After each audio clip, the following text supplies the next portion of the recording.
Edward, Ebenezer, Jeremiah Brown. I'm a football supporter of Ipswich Town. Wherever they play, you'll find me. I haven't missed a game since I was 3. With me scarf and me rattle and a big rosette, singing where was the goalie when the ball was in the net. Follow the town, up or down. I'm Edward, Ebenezer, Jeremiah Brown, but everybody call me Ted.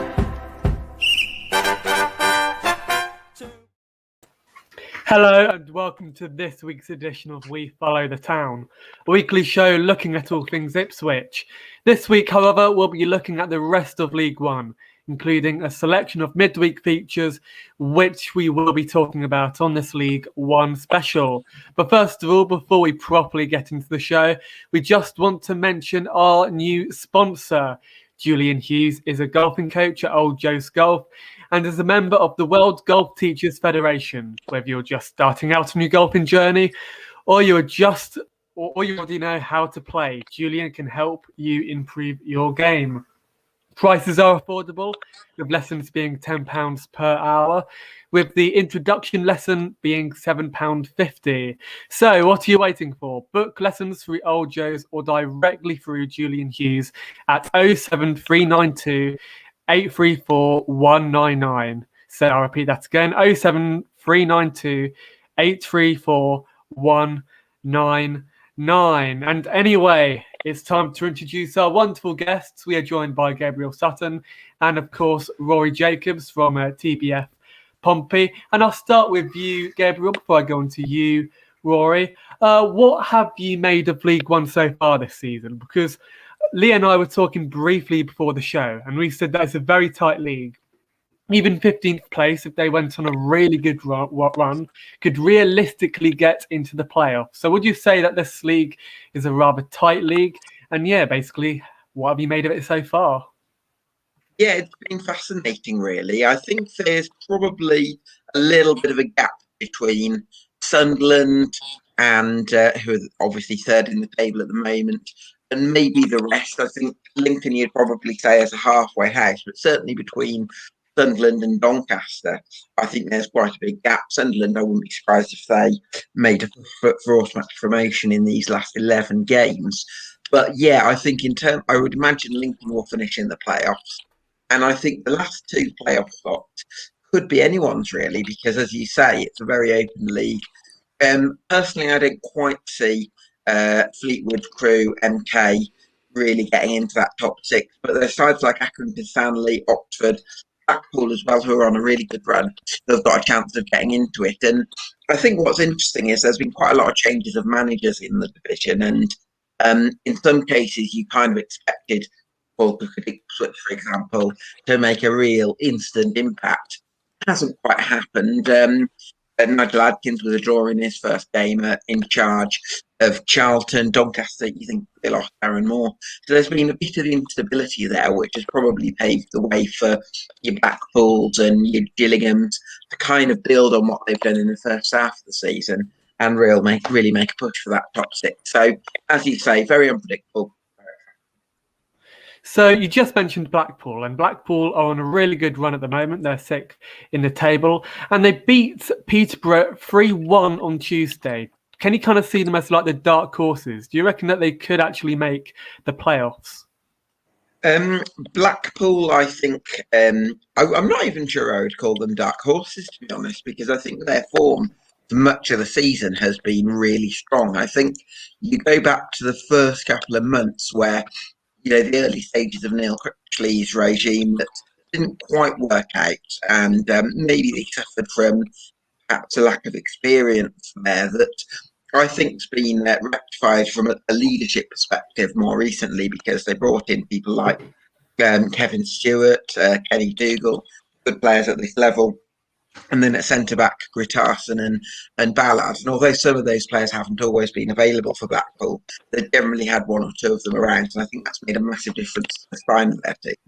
And I think it's allowed the likes of Jerry Yates, Big Garbutt, who scored on Saturday as well, Elliot Embleton, I think, Sully Kaikai, those sorts of players to really go and strut their step. And Neil Critchley's done a really good job in terms of Liverpool's under-23 squad, and now he's proving himself in senior management. So now let's get on to you, Rory. First of all, how are you? And talk to us about your channel, TBF Pompey, because you've been uploading lots of excellent content on Portsmouth. And of course, you have over 1,000 subscribers. Sorry for bringing that up. So yeah, basically, how did you get into it? What was the inspiration behind the channel? All right, so first of all, I want to say thanks for having me. Do appreciate it. No worries. Love to talk. I'm doing decent, but my name's Rory Jacobs, and I started my channel back in last year. I'm back. I'm horrendous. So 2021, I guess. So I started doing it because I've been doing YouTube for about almost 8 years now. I've had like different channels, like I started doing YouTube where I've just uploading like doing magic tricks, and I've always loved YouTube. I'm YouTube obsessed, like just absolutely obsessed with YouTube. So I came about starting my channel when I realised I want to do something which I'm very passionate about, something I can consistently do, because that's one thing I've found really difficult to stay consistently motivated through me having numerous channels, some doing well, some doing horrendous. So then I thought, right, I'm gonna record me at a game. It's gonna be raw. It's gonna be not censored. It's gonna be I don't know, real, you could call it.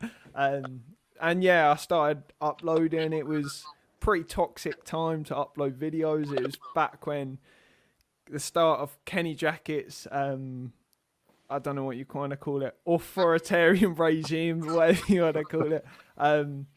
And yeah, I upload videos. I was a strong Kenny Jackett in person. When everyone was saying Kenny Jackett out, I was actually saying Kenny Jackett in. I stuck by that for since I started vlogging. I said, if we do not get promoted at the end of the season, without a doubt, I'm Jackett out.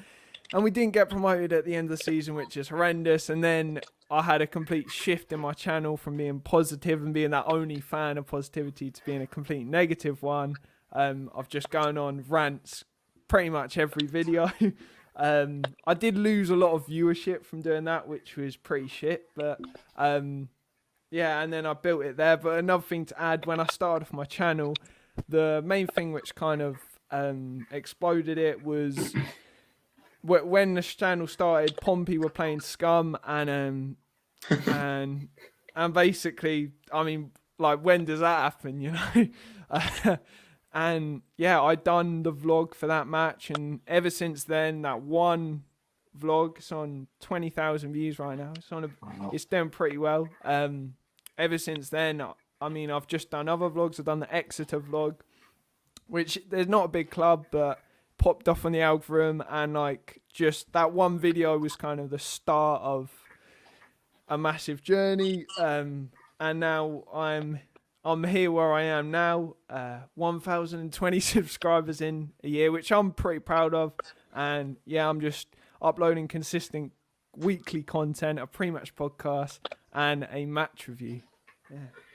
So I'll ask you about Kenny Jackett in a minute, but this is a rather cliched question.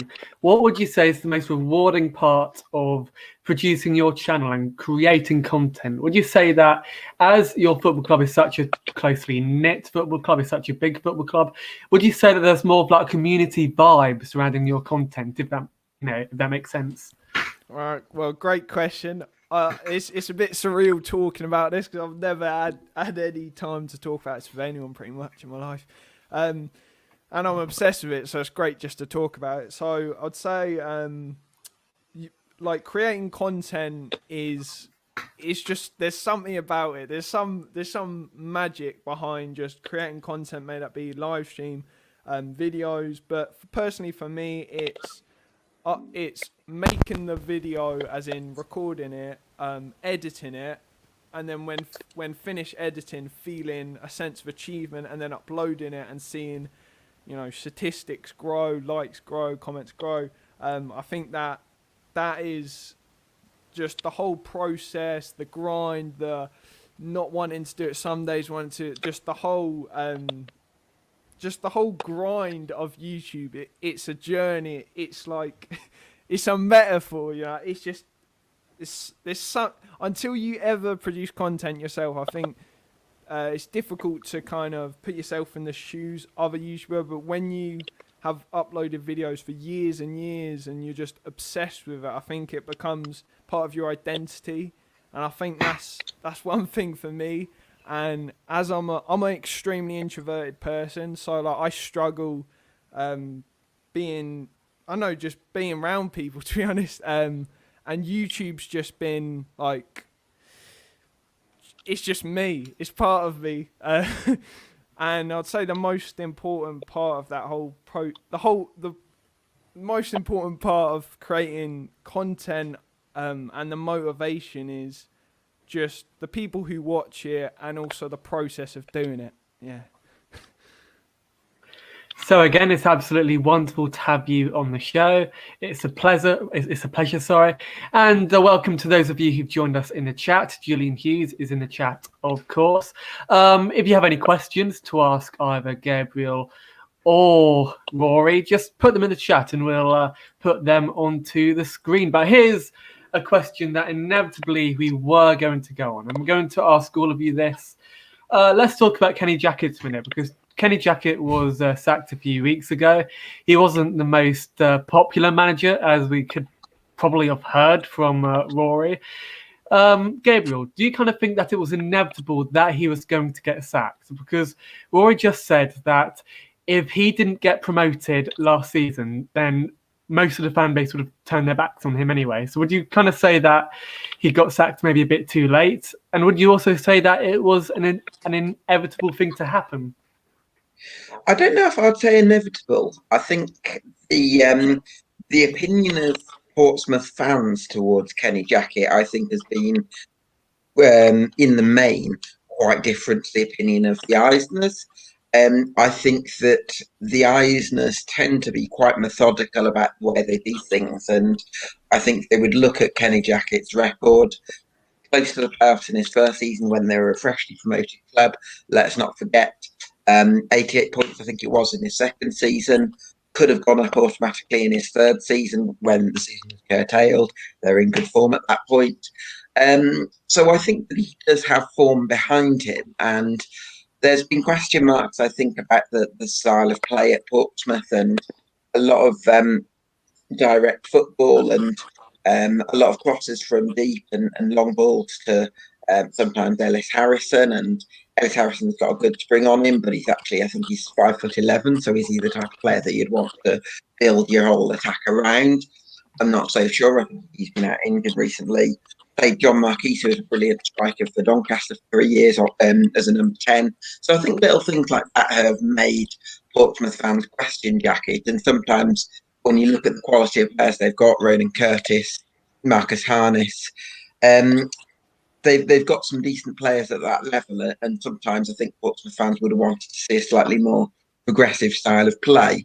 I think what I'm glad about from a Portsmouth perspective, although very much an outsider here, is that they've kind of gone for a tweak away from Kenny Jackett, but they've not gone for wholesale changes. So I think if they'd gone for a sea change and gone for someone that's completely possession-based as a manager, I think that would have been quite dangerous, because you're going into this season's still alive for Portsmouth, and I think they needed a manager who's going to be a little bit pragmatic whilst tweaking things. And I think we saw in the closing stages against Ipswich, they were still pressing them and pinning them back into the opposing half, even after injury time. So I think that shows that although Tony Cowley isn't going to rip everything up and go for the communistic attacker side, he is going to make certain changes, and I think that's a really good appointment for Portsmouth. So I'm going to go on to you now, Lee, and apologies for keeping you waiting, because you've been waiting for quite a while. What did you make of the way Portsmouth played on Saturday? Because, okay, they have a new manager now in Danny Cowley. Danny Cowley is a manager, who a lot of Ipswich fans wanted. So could you kind of see his style of play being implemented onto Portsmouth? And were you impressed with him? Yeah, well, I was quite impressed with Portsmouth. They kind of pressed us quite well, as Gabriel was saying. Right at the end of the game, they were pressing us right into the final whistle. So I was quite impressed with how they played. They kind of played in like a 4-4-2 formation, and then kind of like went at us a lot more because with Luke Chambers and Stephen Ward playing at the wing back positions, they're going to get at them because they've got the pacey wingers, especially Curtis. Curtis was just he's one of the. I think he was the man of the match personally because he was everywhere. He scored a goal. He made the assist for the goal for the second goal. He was just everywhere. He was just getting everything. He was the set play player as well, doing all the corners as well. And of course, they scored from a corner as well. Of course, we were not even into second gear really. We weren't even going into gears. They were just trying to press us more and more, and what can you do? It's this. I feel that I wanted David currently at Ipswich, but what can you do? We got Paul Cook now, so I think Portsmouth will do well. I think they might sneak into the playoffs. So we're going to go into the game in a bit more detail later, and of course we'll be talking. But Rory, were you happy with Danny Cowley's appointment? Because as you just heard from Lee, he is a manager who's highly thought of down our end. He's a manager who we really wanted ourselves. So as a Portsmouth fan, are you happy with his appointment? Do you reckon that he could get you promoted? Well, I mean, first of all, I want to say, after the playoffs of Oxford, I think pretty much any Pompey fan would take any manager. Even like a League Two, a Forest Green manager, someone like that. I think at the state in which how awful the club was going, I think majority of fans, like after the Oxford playoffs, would have took anyone. And I think as the season progressed, I said from the beginning, we're not gonna get promoted. I said it over and over again. I said we're gonna get playoffs and we're gonna fail in playoffs. Mark my words. If we still have Kenny, when we done really well, I got a lot of hate from a lot of people because we won a massive run. We were scoring loads of goals and all that, first in the league. And I was saying, this ain't going to last. I have no faith at all that this... and it didn't, and it massively plummeted, as it always does, under the Kenneth. And then I thought, again, any manager I'll take. But then finally, the owners did sack Kenny, which is phenomenal. Absolute scenes. I mean, the hatred for that man was it was a joke round Portsmouth of that man. It was a bonkers hatred for him, and I generally felt sorry for him towards the end a tiny bit because I was like, I beg he doesn't have a phone, because if he has a phone and he just even puts in Pompey to Twitter, mentally it'll cripple him for life. I mean, oh god. But I think when the Cowley appointment was good. I think for the amount of time they had to get him, I think it's a really, really good appointment. And also it's two brothers, which means there's more kind of dependency, whatever you want to call it.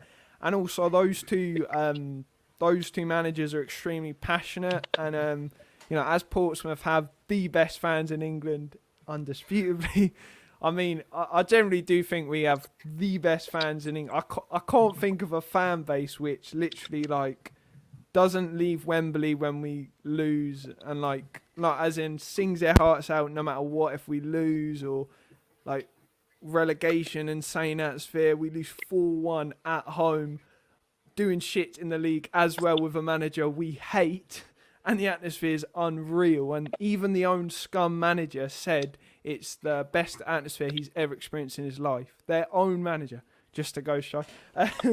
Little sidetrack. But I'd say, yeah, good managers. However, there's a certain thing when I look at their history, they don't get clubs up from League One to Championship. They don't have that experience.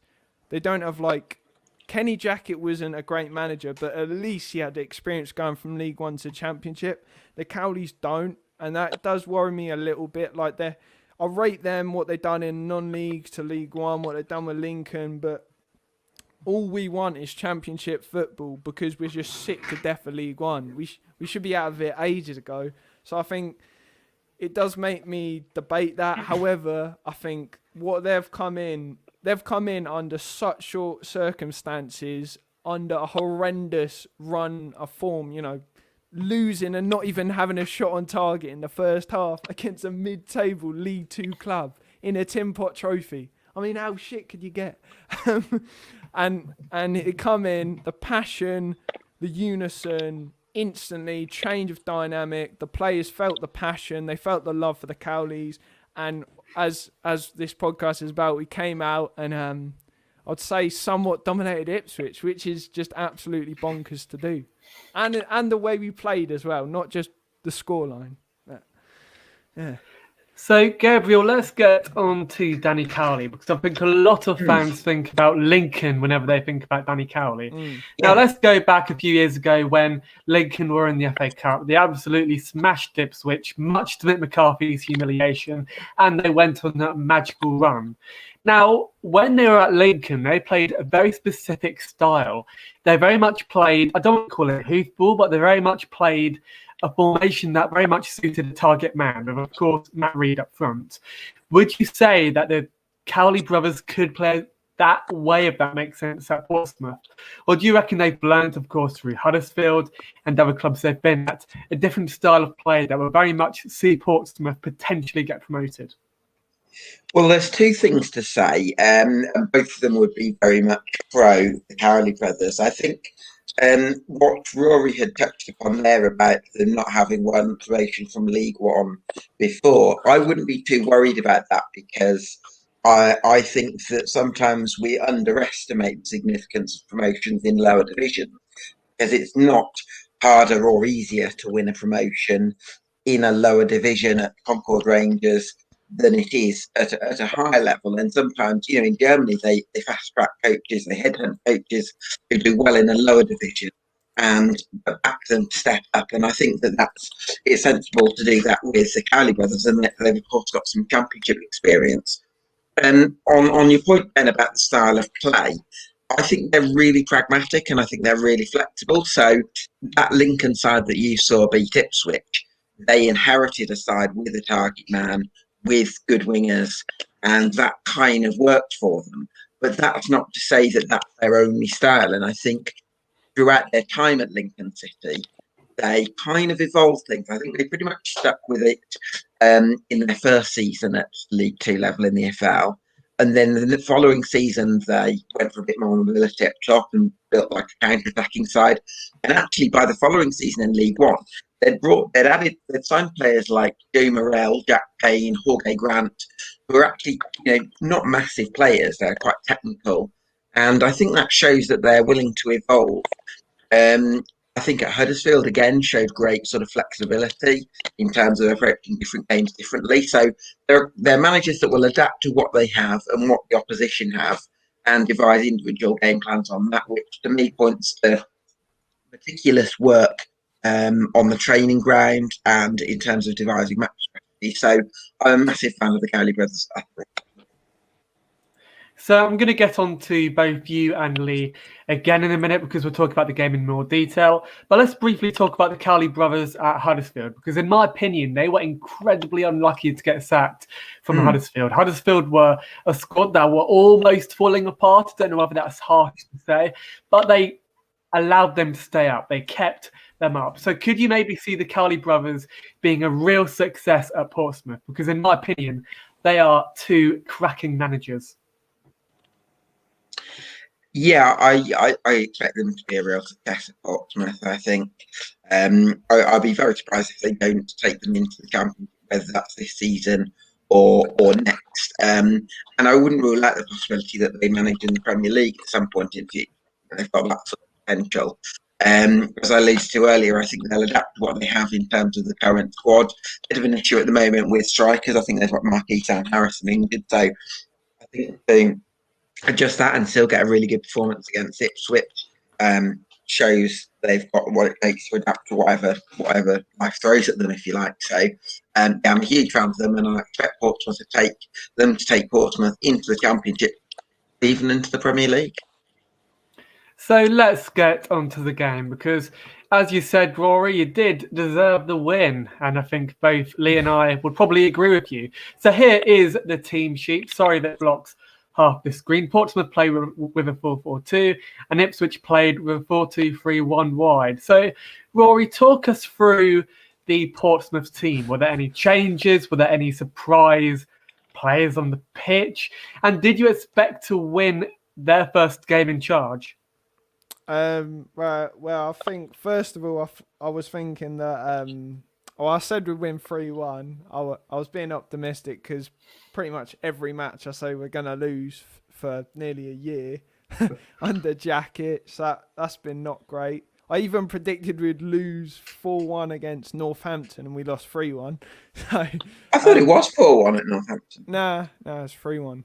Oh. Wait, it was. No, I think you conceded 4 goals in the first half in that game. Really? Oh, all right. It's the other way around. I predicted 3-1 and it was even worse than I predicted against the worst team in the league. But yeah, I mean, with this formation and players, it's not too crazy because you got the likes of Williams, who's usually there. You know, the midfielders quite similar. You got Johnson, who's a solid player, came from Accrington. He's out on injury, he's just come back. So, I mean, generally speaking, it's not too outrageous, whatever you want to call it. But Kenny Jackets, after 4 years, didn't even know our strongest team. So he was just literally, we'd win a game, he'd maybe make one change. He didn't even know the strongest team, and he even said he did not know what the strongest team was.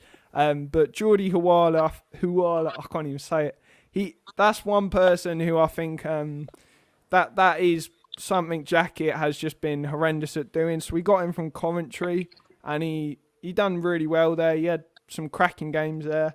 And basically, since the start of the season, I would say we've been useless up front. And you might want to be like, oh, what about John Marquise? I don't know, because when the whole team performs well, John Marquise gets a tap in, he gets a penalty. That's what he's brilliant at doing, just tap ins.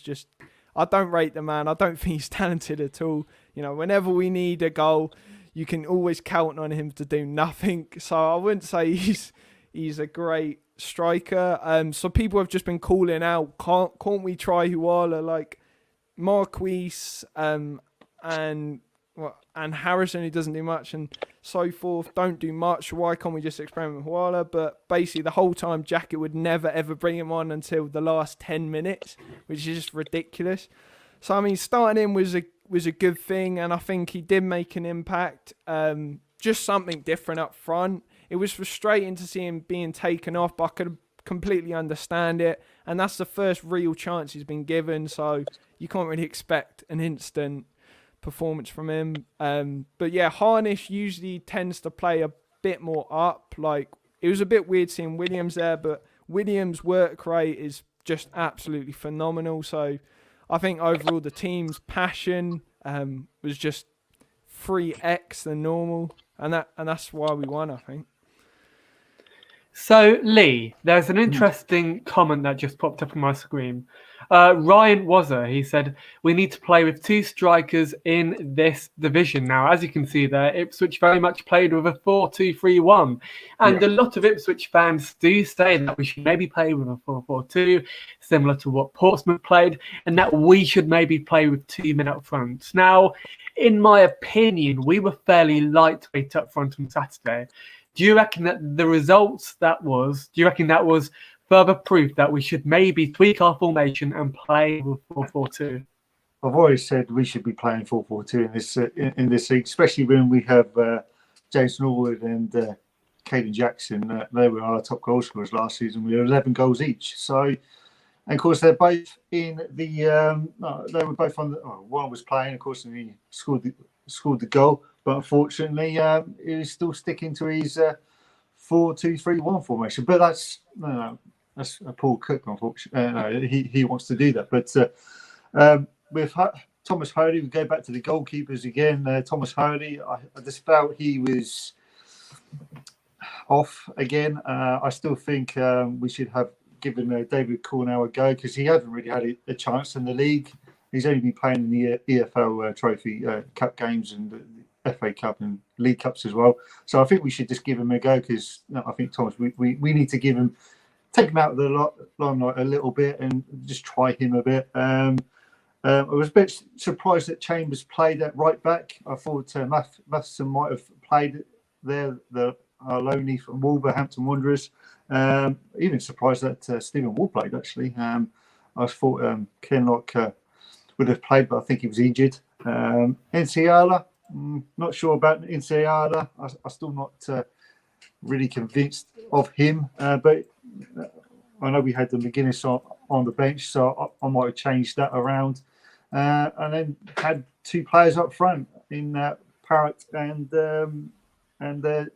Norwood, and have Judge just behind them in the attacking midfielder role. And of course, you have the wingers, with Edwards and Bennett. So I thought Edwards and Bennett did all right. But then as soon as they scored the equaliser, the heads dropped, and that was it.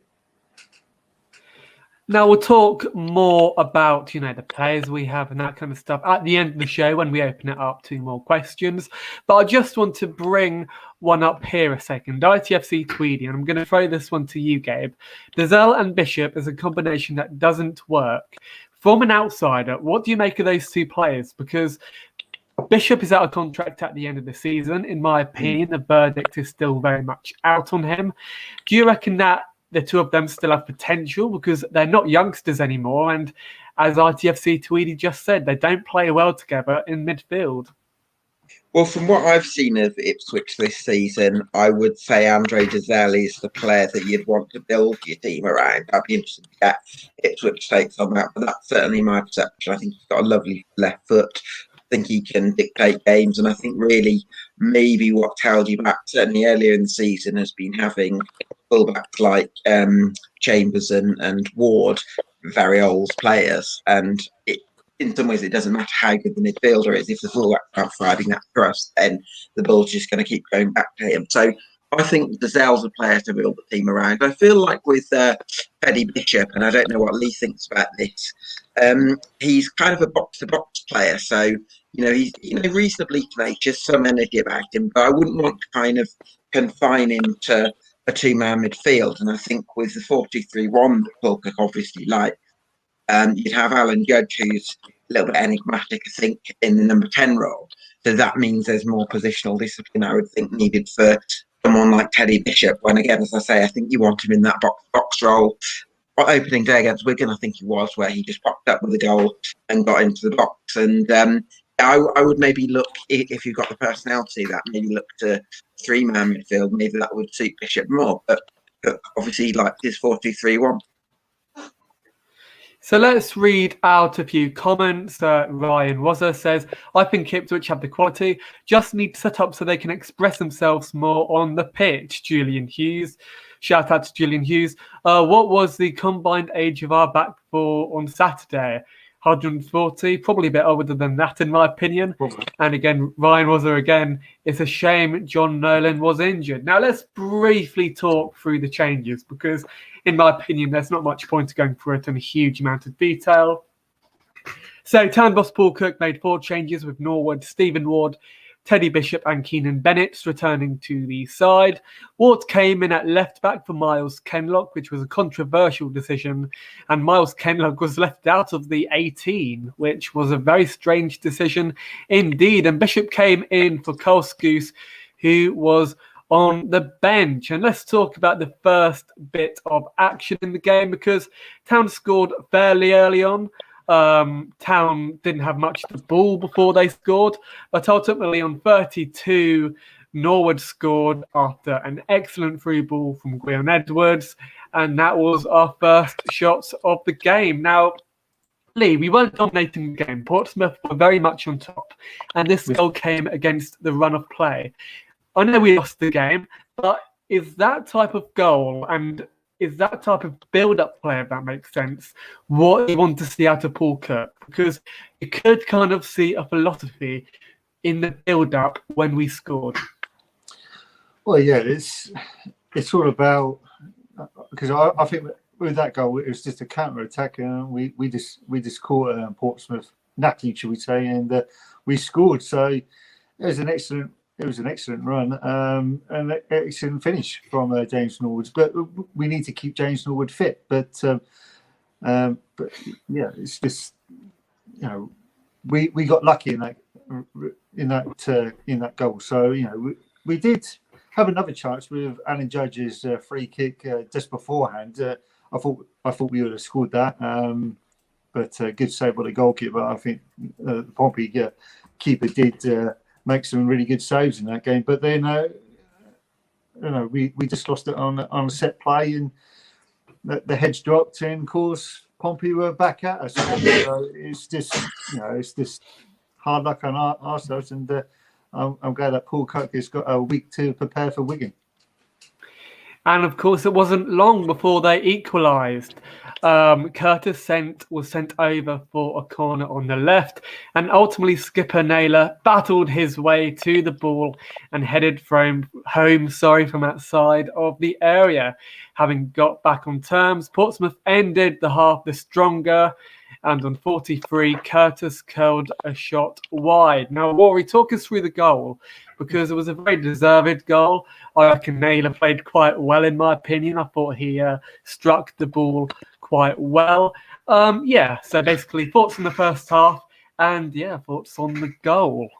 Well, first half, when I was watching it, I thought I wasn't really too fussed on the score. I wasn't even fussed if we would lose, to be honest, because I mean, even if we lost every single match towards the end of the season, I still wouldn't care, to be honest, because Jackie wouldn't be manager. So, but on the goal, Tom Naylor, who is quality CDM / centre mid, every game just non-stop work rate. I think one of the most underrated players in the league. Well, I don't know about that, barely know the league, but for us anyway, I'd say he's one of the most underrated players. He just just his movement off and on the ball is brilliant, and this season he's been really good at going outside the box and poaching.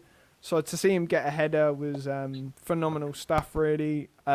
Just because the simple fact that his work rate, what he does off and on the ball, and also just his morale, you can tell he's a dressing room man a bit. Just like he deserves all the goals he gets. So when that goal went in, I was very happy for him.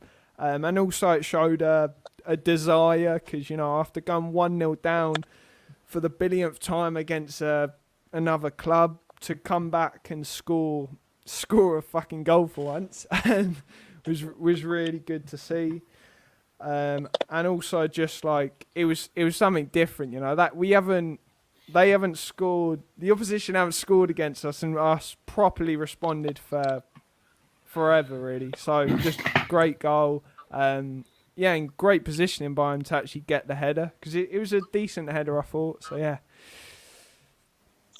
And it's lovely seeing all of you join in the chat. Of course, get your questions and get your thoughts in, because we will be opening the platform up to you later on. Anyway, let's talk about the second half. I don't really want to talk as we lost the game, but still, 3 minutes after the restart, Edwards again played Norwood in, this time breaking towards the edge of the area, but the blue striker was unable to get enough on it.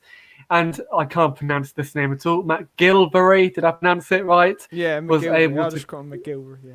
McGilvery was able to claim the ball. Anyway, a minute later, Naylor won another header from a corner, wholly blocked. The ball dropped loose, and after a brief scramble, was eventually ended up in the big Czechs' hands. Now, Lee, Thomas Holy, the verdict is still very much out on him. Some people want him to be replaced in the summer.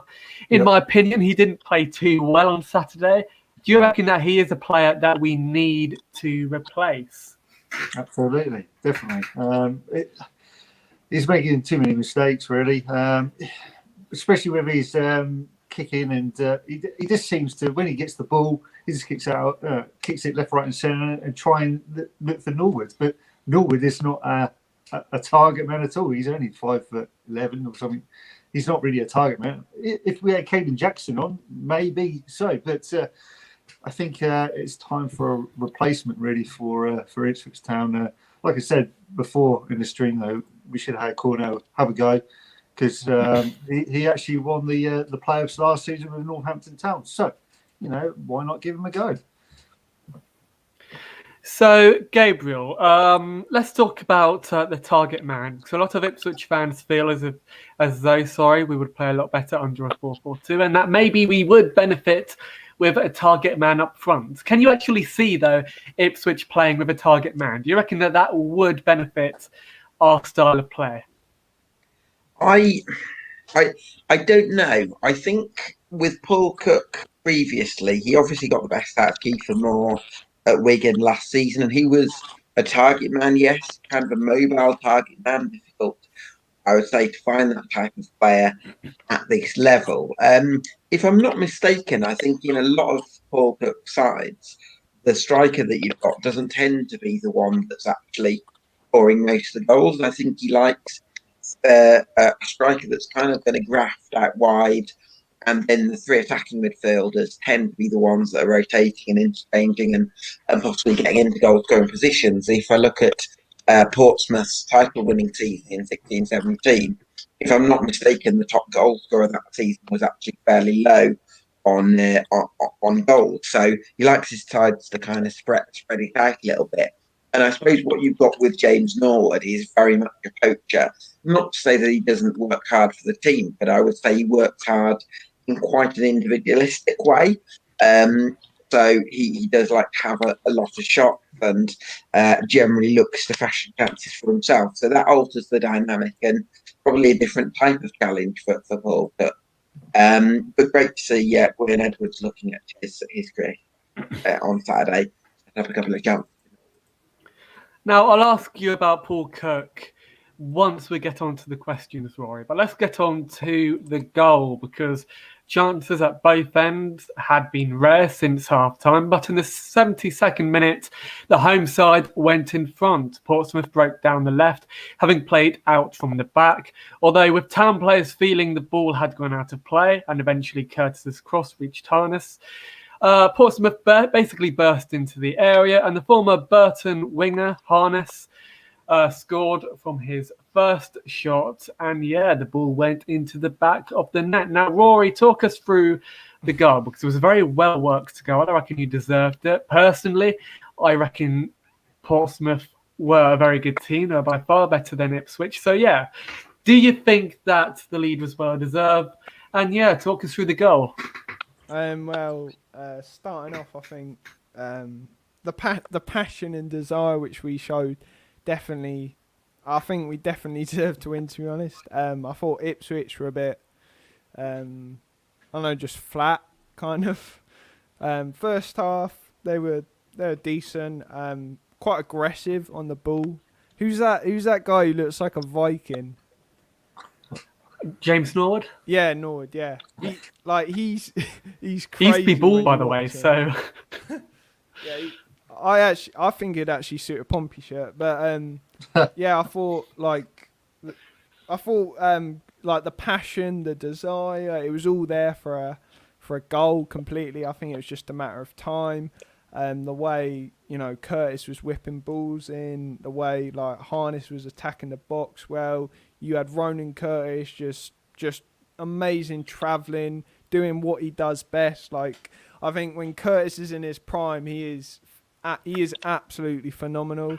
I wouldn't say he was in his prime that match. I've seen better from him, to be honest. The first half he made quite a few mistakes. I've seen better from him, but I haven't seen that good from him in a while, because last season that was his standout season where he was just absolutely phenomenal. Just the only player on the pitch every match to actually run and just do anything. It would just be standstill, just boring football the whole time. So Curtis definitely led to the whole goal.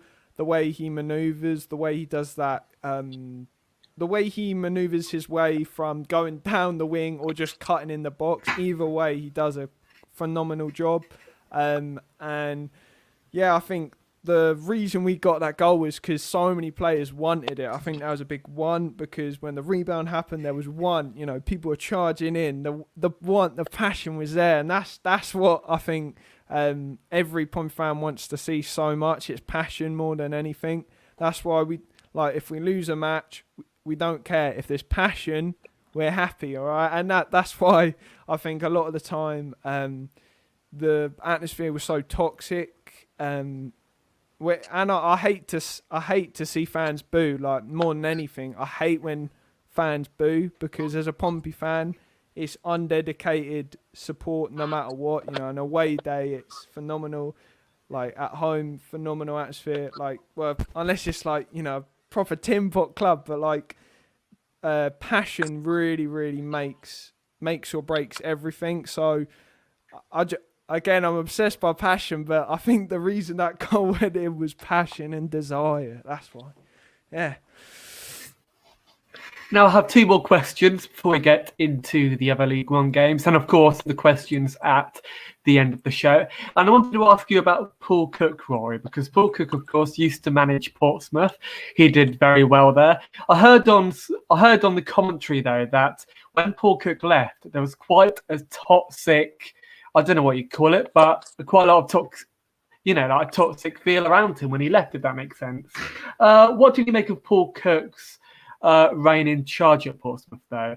Were you disappointed when he left? And is he a manager who you look fondly on? Do you reckon he did well for you? Do you reckon he's a manager who, I don't know, made the most out of the squad? Well, I'd say starting off with Paul Cook, I think because of the hatred for Jacket, there's been a PR stunt. Well, I don't want to slate some quality CEO / chairman of the club, but Mark Catlin in a Q&A, I can't remember the month, it was about 2 months ago, he basically talked about the hatred for Cook was similar to the hatred of Jacket, and that was basically I would say a PR on his front to basically make a mirage that it's similar to what always happens, and this is just another. But now, believe me, it's nowhere even comparable, the hatred for Paul Cook. I mean, there was a few fans who got annoyed, I mean, I think, when you have fluctuating results and numerous things, I think there is times where it gets toxic, but I'd say by far majority of Pompey fans love the man. I really do. Like the way he would scream at the touchline, he'd be like, God! Just going crazy, losing his voice. I mean, legit, sometimes he would do a post-match interview, you just couldn't hear him because he would just lost his whole voice for the match. It's just bonkers.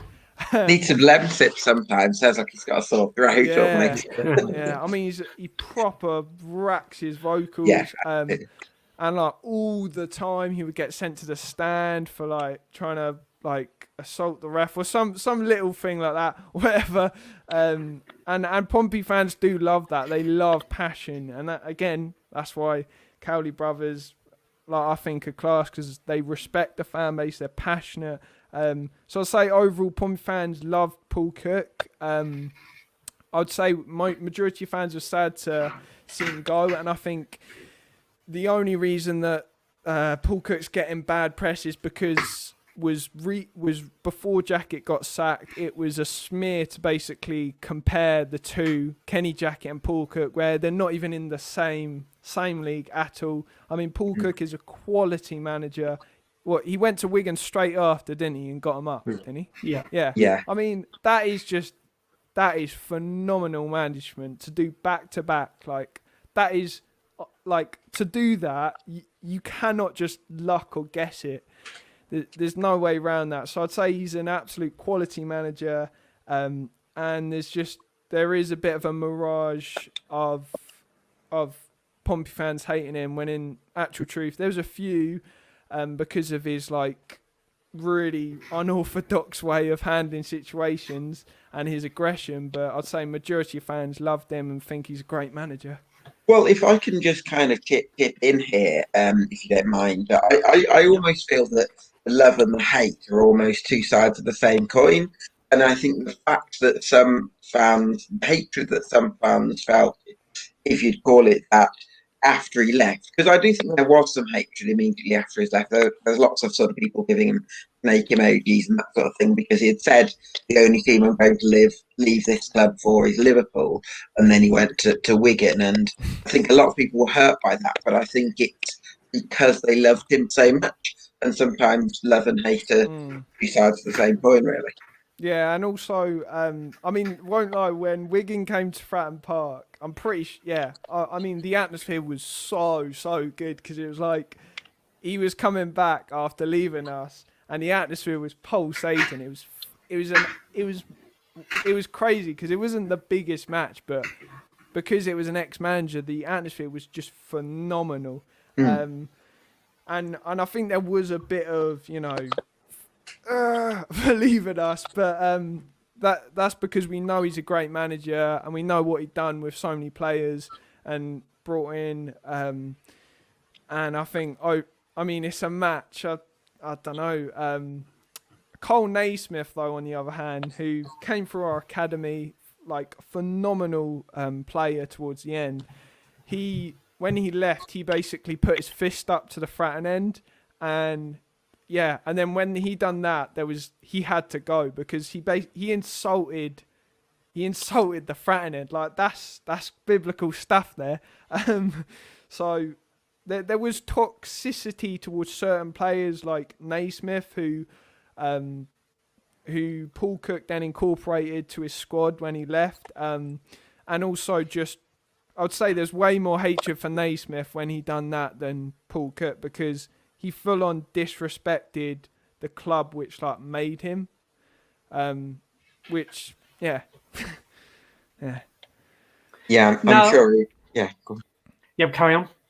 Well, I was just going to say, I'm sure he would say that was a mistake to do that. But I think I'm kind of struck by the passion issue with Paul Cook because and Kenny Jackett because I know for lots of that was one of the bugbearers with Jackett that he didn't really show that he cared. But I think you get some managers where they almost want to separate themselves from the fans. Because I think sometimes you can play to the fans and kind of get them on side, but you know that they will turn on you if you're not getting results. So I can kind of see sometimes where that you get some managers that say, "I'm just going to separate, fans are over there. I'm just going to focus on my job." But I do think it alienates fans, especially Portsmouth, who pride themselves on the passion that you lot show. It wasn't quite a best fit in. Not at all. Well, we can say that about Ipswich as well, can't we? Really, especially with Paul Lambert and Mick McCarthy, really, because Mick McCarthy was such a bad press, and people wanted to just to go, but he was just doing his own thing. He just wanted to separate himself and just do his own job. But at the end of the day, the fans just got him out straight away because he said, "Right, that's enough. I'm off. I'm off." And and maybe it was one of our mistakes to do that. But then we got Paul Lambert in, kind of done exactly the same again for this season. Because like Portsmouth, we should have gone up last season. We finished 11th. Wasn't very good, but the fans were calling to sack him there. And then from this season as well, we were doing the same sort of run again. And then all of a sudden, Lambert kind of then distanced himself as well because he was like bringing in like his assistant. Stuart Taylor was doing the interviews as well. And then all of a sudden, bang, he was going, and then Paul Cook. It completely changed the atmosphere, which is really what we want to hear from a manager, especially the fans, because we don't know what's going behind the scenes, especially with Pompey or Wigan, wherever it is. But that's what we want with the manager. We want to see passion. No, he just says this like the smallest sort of things. It says we or us, not your, because that's just completely. You're trying to just separate us, the fans, the team, and the manager. So what Paul Cook has done over in these last 3 weeks is so much better than what we think or what we thought. But he's got a bit of a big test to come with, especially to the end of the season. And, So, sorry.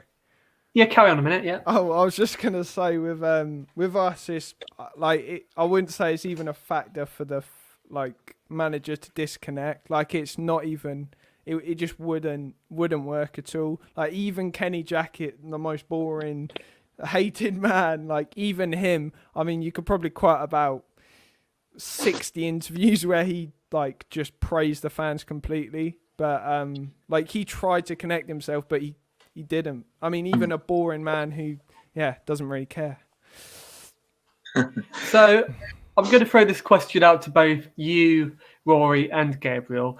So we basically talked about three managers: Mick McCarthy, Kenny Jackett, and Paul Lambert. And the thing that they all have in common is the fact that they both ended on a very sour note. They both ended on a very toxic note.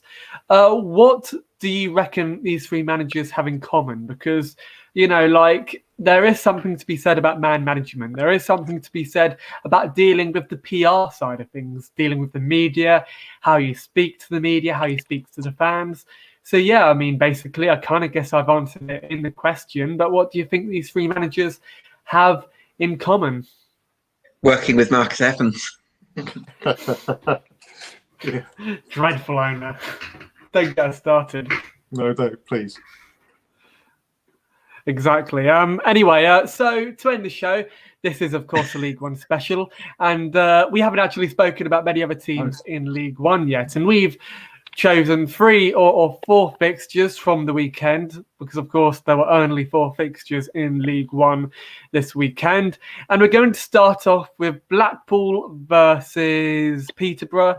And this was probably one of the upsets of the weekday because Blackpool beat Peterborough 3-1, and I have the scores here in a minute. Jerry Yates scored a brace, and Luke Garbutt also scored. Many people are saying that we should have signed Luke Garbutt on a permanent, and for Peterborough, who were second place, Joe Ward scored for them. So, Gabriel, Blackpool beating Peterborough 3-1. Was this really an upset, or do you reckon that Blackpool are a team who really should be beating, other sides like this? Because Blackpool have been on a good run. They've got a good manager, as we mentioned earlier on in the show. And as you said, maybe they're not dark horses. Maybe they could very well get promoted. Yeah, I would probably move towards the latter. I don't think they would have expected to beat Peterborough necessarily, but I don't think it's a massive surprise either. Neil Critchley's obviously played good. The high pressing ideas that he would have inherited at Liverpool. My hiccups there. He's taken up to Blackpool, where Jerry Yates has been in excellent form as well, and off the back of a great season at Swindon. So credit to Critchley and Yates. So we'll let you get the hiccups away, and I'm going to go on to you, Rory. So Blackpool or Peterborough, if you could choose either one of the sides to get promoted, who do you reckon would be more likely to go up? Because of course Peterborough are in second place. I think they're in the automatics. I might be wrong. Somebody in the comments correct me if I am. So who do you reckon is more likely to go up? Well, I'd say looking at like Blackpool's form of run, I mean 10 matches unbeaten, that is pretty phenomenal stuff. Definitely a respectable side. One of the most toxic fan bases I've ever ran into. From doing a video on them, the amount of comments from Blackpool fans, because I said one thing about ridiculous, but I'd say they're in good form, like really, really, really good form. I think they are best in the league form. I'm nearly 100% sure on that. So they definitely have momentum in their side, and when there's barely any matches left, they definitely have an advantage there. However, Peterborough have been pretty good. I mean, they've been skying ahead of the league recently, just crushing it, to be honest. Well, not too recent, but just generally speaking, they hit the 60s with Hull pretty pretty early, and they've kind of solidated their place with only Sunderland recently in their insane form creeping up. So I'd say Peterborough are way more established to actually go up this season. I can't see Blackpool getting promoted really. I can't. But then again, as I said in my pre-match podcast, I said there's 12 teams in this league who could potentially get playoffs. So I think playoffs is almost anyone can get, apart from a small fraction at the bottom. But I'd say Peterborough are definitely the favourites out of Blackpool, 100% to go up. So let's talk about another team who have been on good form, Burton Albion. Now, Burton Albion have been absolutely unstoppable under Jimmy Floyd Hasselbank. Now, Lee, this game was actually quite interesting. It almost went against the narrative. Burton actually lost the game against Shrewsbury. Shrewsbury, of course, are in 17th. Burton are in 18th. But as we just said, Burton are a very good side and they've been in good form lately. So Sean Clare scored on the 60th minute for Burton. Curtis Main scored on the 6th minute for Shrewsbury. And then Shrewsbury scored again on the 56th. I kind of read that the other way around, so apologies about that. Burton Albion, let's talk about them a minute, because next season they could be in for a real chance of having a good season. So this is a rather simple question, a rather cliched question, but what do you make of Burton? What do you make of how they've been performing lately? I know they lost against Shrewsbury, but do you reckon that maybe next season, as I just said, they can maybe go on a good run and, I don't know, maybe I'm playing with fire here, but get promoted? Well, weren't they bottom recently as well? They were, yeah. So when Jimmy Floyd, I think, is it his second spell back at Burton? So Jimmy Floyd Hasselbank, he knows the club inside out, so he's got a good manager style for them, and of course, I think they're going to survive for this season. But you've got other teams down at the bottom there. You've got Northampton, Swindon, Rochdale, AFC Wimbledon as well. So it's going to be very tight for them. But I think they're going to survive for this season and then try to build on to next season. But like I say, it's going to be tight. There's only 8-9 games left to go. Am I right? So it's going to be a very exciting time for the end of the season. So, Gabriel, let's talk about Shrewsbury a minute, because Shrewsbury have been without their manager, Steve Cotterill, who thankfully is out of the hospital. It is absolutely wonderful to see that he's doing well again. But Aaron Wilbraham has been taking charge whilst he's been away. Steve Cotterill has still had a huge part to play in their lineups, in their team selection. But let's talk about Shrewsbury a minute, because how difficult has this period been for them? Because they have been without their manager and they've still actually performed quite well without him. As I just said, he's been managing them more or less from his bed. So let's talk about Shrewsbury and how well they've been doing. Yeah, absolutely. I think you've got to give Steve Cotterill great credit for just the determination he's shown to influence his club, even while he hasn't been present. And I think you've also got to credit the work of Aaron Wilbraham in temporary charge. But Cotterill liked the 3-5-2 formation, much like Bristol City, who won the title at this level under Cotterill in 14-15. They were a 3-5-2. I think Ricketts was 3-5-2, who's Cotterill's predecessor. He also liked that formation, but in a much more defensive style, where you had wing backs. I think they had Donald Love and Scott Goldborn very much holding hands with the three centre backs. I think what you're seeing here is much more attacking wing backs. They've got Josh Daniels, who's a winger by trade at right wing back, and then Nathaniel Ogbeto, who scored a really good free kick against Hull last time out as the left wing back. He's a Manchester City Academy graduate. And then they've got lots of depth, I think, at the top, where they've got Daniel Udo, who they got from Telford a couple of years ago. He's a real physical specimen. Him or Curtis Main up top, and then a couple of players like either Whaley or Chapman, who are a bit more in between the lines. And like Vera Norburn in midfield.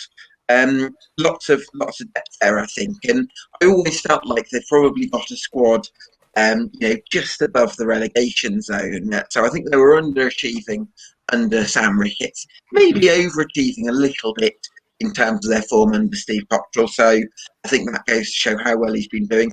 Not at the ground, still influencing things.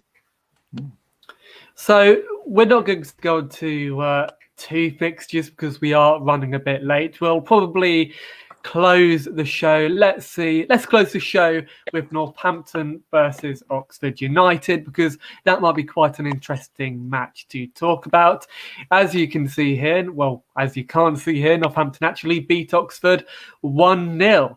And Sam Hoskins, who you might recognise from Southampton, correct me if I'm wrong, he scored the only goal of the game on the 55th minute. But let's talk about Oxford United briefly, because Oxford United were very much in the playoff picture a couple of weeks ago. In my opinion, I thought they were going to get promoted. They were my favourites to get promoted. But where has it gone wrong for them? Am I being a bit harsh by saying that they've kind of bottled promotion a bit? I'm going to go to you, Gabe, for this one. I don't think the word bottled is fair. It's not a word that I'm a massive fan of anyway, because I think if you bottle something, you've at least had to have been in a good position to bottle it in the first place. So I think that's a little bit unfair. And also, Oxford actually started quite poorly. They were down the bottom in the early weeks of the season, and they've had a really good run, I would say, since then, but it's been difficult for them to close the gap. I still think they could close the gap if in their remaining 10 games. There's 30 points to play for. So I don't think it's over for them by any means whatsoever, but certainly a disappointing defeat to Northampton. Again, I mean, I think they had more of the territorial advantages, had certain chances. Header from Atkinson came close across the line, scrambled away by Northampton. So a bit of a smash and grab for the Cobblers. I think Oxford will still make a good push of it towards the end of the season. They've got Alex Gorin back, who's a really good, gritty holding midfielder that allows Cameron Brannigan to push on. Got some good strikers as well in Sam Winnell and Matt Taylor, who have pedigree at this level. So I think Oxford might miss out on the top six, but I still think they'll put a good go of it, and I think they've done okay. Now, Rory, let's talk about Northampton a minute, because both Ipswich and Portsmouth have had very bad experiences against Northampton. I might be a bit bitter by saying this, but I thought they were very poor when they were at Portman Road. And of course, they beat you, but of course, you had Kenny Jackett in charge, and Kenny Jackett, if I'm allowed to say this, wasn't a great manager. Now, Northampton, some might say that they may be favourites for relegation. They have got great players for them, such as Ryan Edmondson, who is on loan from Leeds. Can you see them, though, getting relegated, or do you reckon they have just about enough to stay up in the league? Well, I won't lie, I haven't been paying too much attention to like the bottom of the league, but I mean, the thing is, like right now in the league, there's so much like flexibility going on, really. Apart from the top two, like for instance, us just talking about Oxford. I mean, we're saying they've bottled it, but they're only 2 points behind us. I mean, it's not even a win. So I wouldn't say many teams have completely just sunk ship. I mean, even if you look at, Rochdale, and then you look at where Northampton are, I mean, that's 4 places and that's only 4 points. So, I mean, it's extremely tight, I mean, literally 1 win and a draw is like 4 different places in the league, which is just bonkers. So, I mean, I don't really know what to say. I mean, I didn't expect Wigan to be as low as well. I thought they would manage to bounce just above relegation. But, I don't think Northampton are particularly special at all. I just think they're getting a bit of ego boost from beating a few big clubs. I think they'll soon fizzle out. But talking about Oxford, I'd say Oxford, who I predicted would make playoffs, I still have faith they would. I think they have a quality manager. I really rate the man. I love his passion. I really, really love his passion. He's got great chemistry with his team. And, they've got Matt Taylor, who we were actually gonna sign in the summer, who's good. I really don't think Oxford are gonna... I got faith they're going to make it, because so far this season, I thought Hull would completely skyrocket. I thought, I can't even, what was I talking about? Yeah, I thought we would flop playoffs, and so there are a lot of things that are going to plan. So I'm going to stick with my prediction of Oxford making playoffs and us facing Oxford in playoffs again, because that's been my prediction, that we're gonna face them in playoffs again, which would be an amazing playoffs, because that would be the best playoffs like we could possibly get. Like Oxford United, maybe not this season actually, but like I mean, there's so many good clubs we could play, like Blackpool, like Sunderland, like Charlton. That'd be horrendous, Charlton, because we always do awful against them. But luckily we won't have Jacket, who will, sub our captain and say he's a summer player, and not even bench one of our key players in midfield. We'd actually have good managers behind us, and maybe we'd be able to break the curse of playoffs for once. Yeah, there it is.